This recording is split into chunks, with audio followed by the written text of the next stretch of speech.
Hello, everyone, and welcome back to the Fanfiction Tapes. I'm back, motherfuckers. I'm your host today, Maya, pronouns she, her, and today I'm joined by...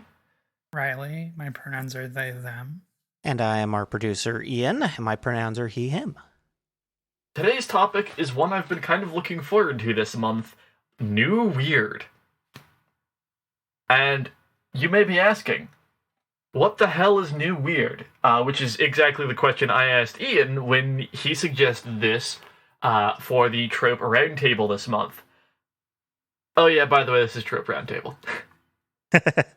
I suggested this mainly as an excuse to talk about Kill 6 Billion Demons, which is an excellent webcomic that you all should be reading.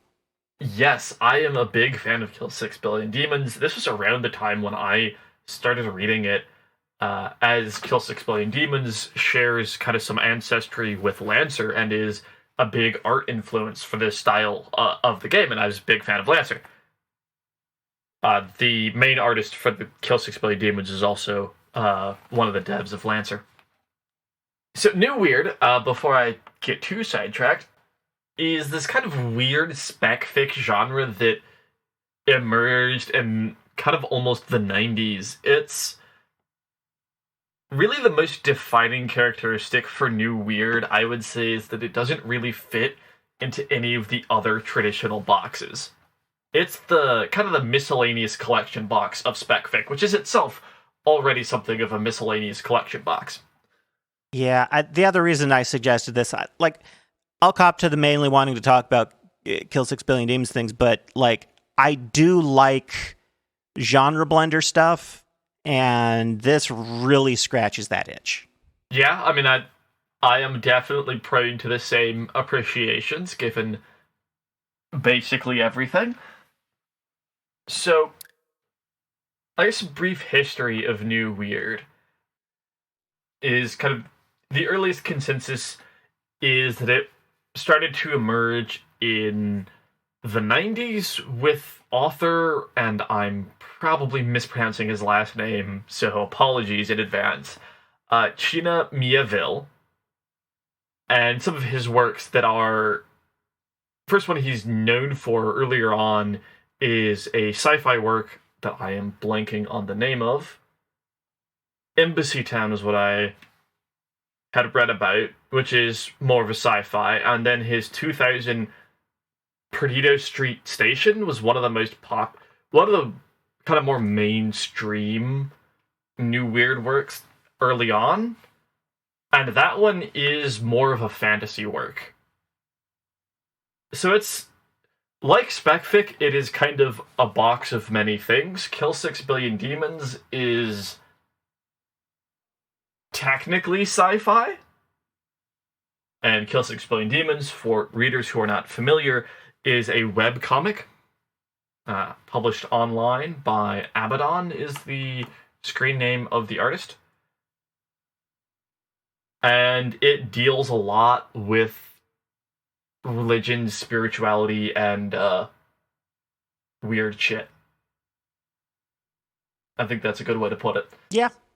And for me, and kind of my generation of those early 2000s Gen Z kids, New Weird holds kind of a special place for us because some of the kids' shows we grew up with were pretty heavily influenced by New Weird. I remember Gravity Falls being one of the few shows I actually watched as a kid, and I didn't watch it regularly, but if it was on, you know? And Gravity Falls is definitely New Weird, and kind of the... not successor show, but it's the closest thing to a Gravity Falls 2 we're likely to get. The Owl House? Spiritual successor, at least. Yeah, it's kind of a spiritual successor, and there's... the showrunners for both shows know each other. They've dated for a long time, and so there's almost certainly some influence of each on the other. The Owl House is also kind of New Weird. The Owl House is the thing Disney points to when they want to pretend that they're being inclusive. New Weird for kids. Ironic, given that the Owl House was canceled because it didn't get enough kids to watch. Mm. That's code for homophobia, folks. So, Riley, I believe you added this to the script, and Ian is also familiar with this. Welcome to Night Vale. Being on Tumblr, I have heard of this, but I'm not actually very familiar with Welcome to Night Vale. Is there anything either of you would like to talk about with Welcome to Nightfall with respect to New Weird? It's been a little while since I listened to it regularly. It was kind of a thing I listened to on my work commute a little while back. It's described oftentimes as NPR meets Lovecraftian horror. And the thing about Lovecraft, especially when it comes to the style as it's implemented in Welcome to Night Vale, is it's just unknowable. It is the fear of something that is unknown and cannot be known. So many of the popular story arcs in the series are covering things such as the Glow Cloud or the Dog Park. These entities that we see the effects of and are helpless to the effects of, but can't understand beyond that. I think personally, what I liked about Welcome to Night Vale was having grown up listening to NPR with my grandfather, and he particularly focused in on like Car Talk and Lake Wobegon. It is very much like Lake Wobegon. It has little musical numbers, there's sound effects sometimes, and they talk about this little town's life as if it's completely normal to them. Like they talk about the mysterious place called Michigan because it's of course not pronounced Michigan, and they have these bonkers sponsorships, and the weather is just an indie band playing a song, and I find it very charming, even though I'm not usually one for horror. I would say that the cosmic horror elements of Welcome to Night Vale are more like if you tried to play Lovecraft for whimsy rather than horror, because Cecil never treats it as anything other than, ordinary facts of life when he's talking about, city council or station management. He does express some amount of fear towards station management, but it's more in line with, the way that an employee would act towards a overbearing boss. Yeah. And that's kind of something that I've noticed with New Weird, and that kind of this discussion of Night Vale reminded me of, is there's often horror elements. There's things that are found in horror works, but there's not much necessarily in terms of theme is almost the wrong word. It's not horrifying. That's still not quite it. It's there, but it's not scary. Right? There's weird, unnerving, bizarre things, but they aren't there to nibble your toes. It's these elements that are usually presented in a horror context, but they're divorced from that context. There we go. That's what I was looking for. And that's one of the things that I really like about New Weird, is that it's got this stuff that's usually in a horror context, but it doesn't always have the horror context. I can enjoy a good horror. I'm a big fan of Get Out, and I have enjoyed the works of T. Kingfisher that I've read, but I don't know, something special about it being out of context for me. There's a way that these sort of horror elements are usually presented cosmic horror really plays on this, as that we mentioned in the cosmic horror episode, that fear of the unknown is scarier than anything else, and that kind of trickles through into a lot of other horror stuff. Movies that feature monsters tend to be scarier when you can't see the monster. Like Alien. We rarely see the alien throughout the movie. We just catch glimpses of movement. And our brains fill in the blanks and extrapolate from that. And you see that a lot in other horror works where the horror is hidden from view. You don't see it until it's too late. But then you have stuff like Welcome to Night Vale and a lot of other stuff in the New Weird, in like Kill 6 Billion Demons does this, where you have things that are just bizarre, but they're put out in plain view almost from the beginning. Like from as soon as they're introduced, oh, here's this thing. If this were any other genre, we would be giving you a glimpse of it as we're hiding it behind the curtain. But nope. Here it is, full display. Look at that. And on to the next. Yeah. That ordinariness of it kind of takes away any fear that it might introduce. You might be left with a bit of squickiness, but that's up to personal taste. Yeah, that's down to the individual.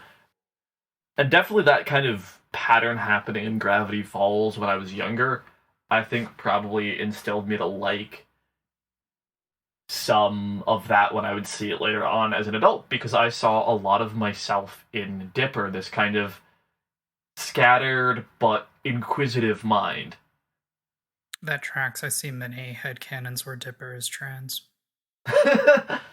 Though he's trans mask usually for the headcanons, but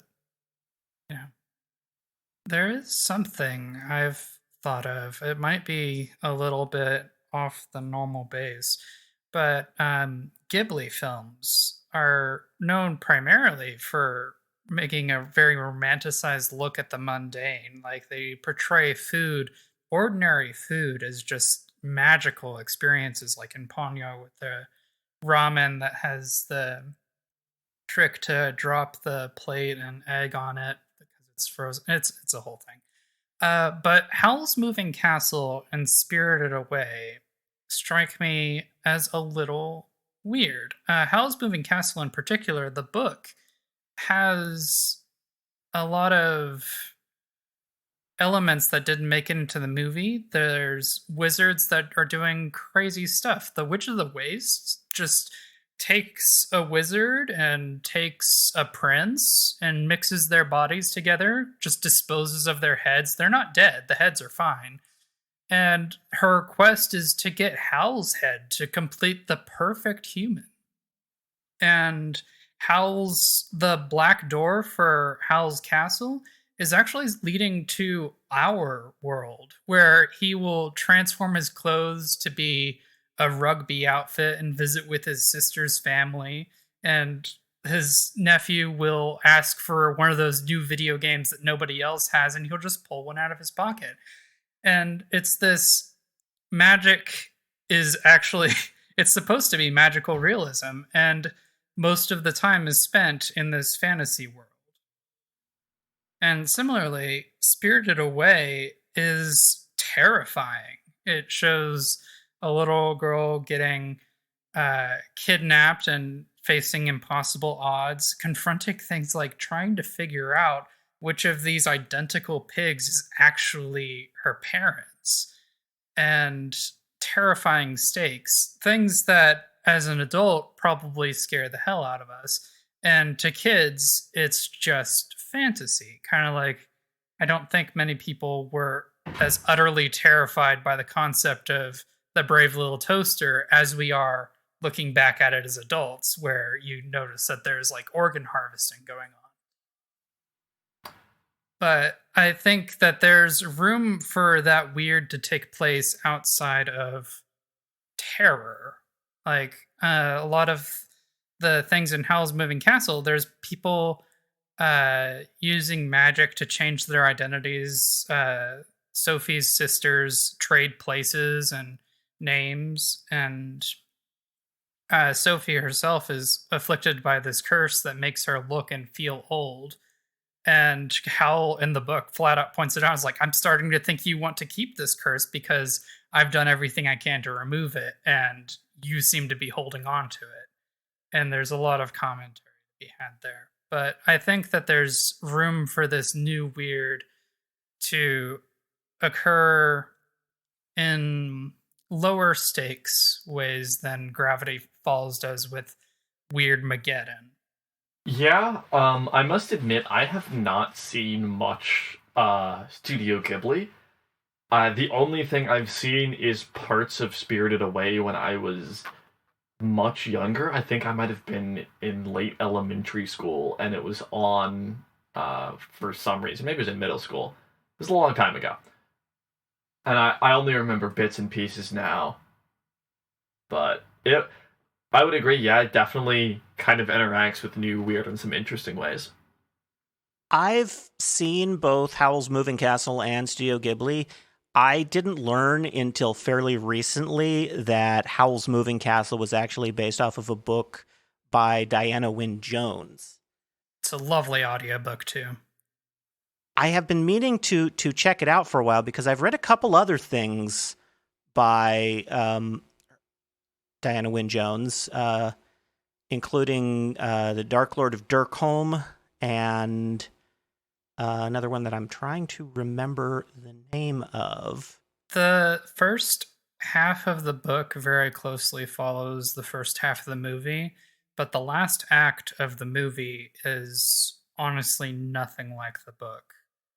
And there's very good reason for that, but the book goes far more expansive and honestly far more weird. I don't know if this is a general trend in her books, but Dark Lord of Dirkholm and the other book I've read, which I'm still blanking on the name of, damn it, both involve connections between our world and a fantasy world where magic exists. Mm-hmm. The Dark Lord of Dirkholm is set in a fantasy world that is under the thumb of a businessman who is using it as this fantasy-themed vacation getaway for people from our universe, and it is wreaking havoc on their world. And so they engage in a plot to end the wizard tours. Good book. Go read it.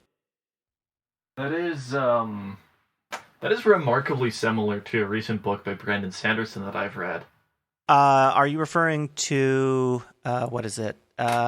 Frugal Wizard, yeah. Yeah, Frugal Wizard. I'm sure this other one will come back to me in a little bit. I mean, I'm certain that influence is likely there. Sanderson, as I understand it, is a big nerd. Yeah. And Diana Wynne Jones is a very prolific author who has been writing since the 70s. Wow, yeah. That's a long time to write. This does bring me to one other thing there. There does seem to be a lot of overlap between New Weird and urban fantasy. Yes, there is. I have noticed that, and I like that. I think urban fantasy is a good setting to kind of operate New Weird in. There's a lot of room in the contemporary world for something like New Weird, right? If you work with New Weird as this juxtaposition of taking horror themes and putting them entirely out of context when you also have a world where you have fantasy elements that are entirely out of the fantasy context and in, you know, 2003 Chicago, that's already kind of a fertile ground for playing with those themes, if that makes sense. Ah, I've remembered the name of the other book, A Sudden Wild Magic. I might have to check those out. After we had the listener write in talking about the So You Want to Be a Wizard books, I went ahead and checked the first one out the other day and finished it a couple nights ago. And I think that series kind of fits into New Weird as well a little bit. With it's not quite New Weird. It's not quite weird enough for New Weird. But it's like a baby steps to New Weird. You know, if you're kind of picky about things and want to see if you might like New Weird, I might check out So You Want to Be a Wizard first. Because you have kind of these themes of, I believe, as Elise put it, cosmic horror and cosmic wonder operating on within a young adult novel that is set in New York in, like, the 90s. Maybe earlier.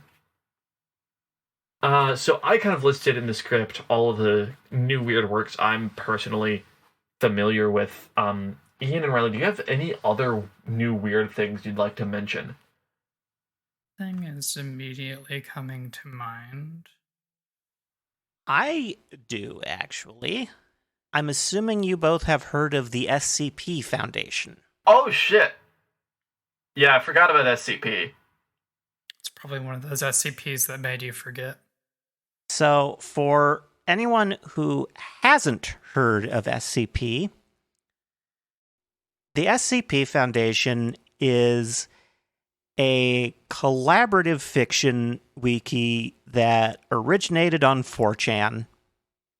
I think it originated in particular on the X board for paranormal discussions, but it was a photograph of a statue accompanied by a text written in the style of a dossier outlining containment procedures for a paranormal object. And it has grown over the years into a work of collaborative fiction with its own website and hundreds, I think at this point, thousands of at least, I would entries. Suspect. I really enjoy reading it. I think I discovered it in high school. Well, I had to have, because during high school I planned a SCP TTRPG that never really got off the ground. But yeah, SCP is definitely New Weird, and it's kind of more of a horror entry than most of what we've talked about in New Weird today.